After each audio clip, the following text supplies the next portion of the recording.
No čaute, už sa vás neviem dočkať, poďte ďalej.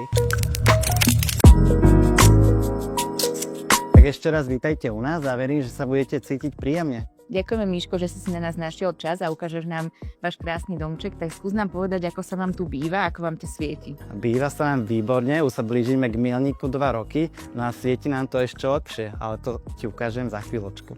Miško, skús nám teraz povedať, v ktorej časti domu sa nachádzame. Tak ako môžeš vidieť, nachádzame sa v dennej časti domu a teda v obývačke prepojenou s kuchyňou a jedálenskou časťou. A vieš nám povedať aj, prečo je práve toto tvoja obľúbená časť domu? Prvý z dôvodov je, že tu trávime najviac času a druhý dôvod je práve to osvetlenie.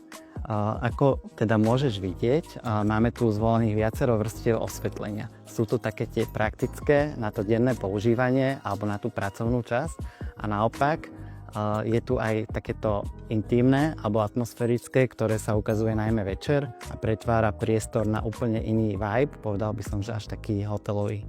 Vidím, že v kuchyni máte veľmi dobre zvolené svetlo, rovnako funkčne, ako aj dizajnovo a ambientne. Pomáhal ti niekto?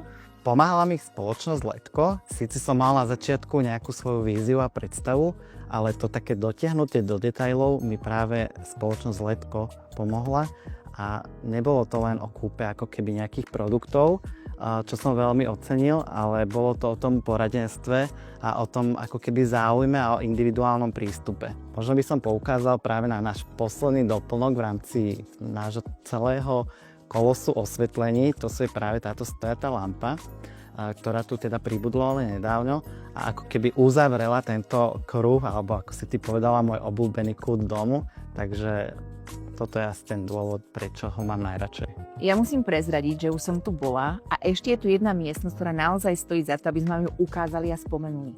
Tak dúfam, že si to nespala, ale presne viem, na čo narážaš. Ide o šatník a je to priestor, ktorý by si väčšinou každá návšteva najradšej okopírovala a priniesla sebe domov. Tak poď, ukážem ti ho.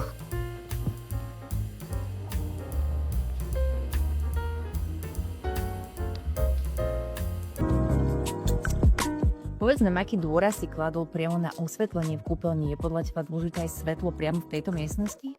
Určite by som výber svietidiel kúpeľni nepodceňoval a najmä v situáciách, aké tu zažívam najčastejšie ja.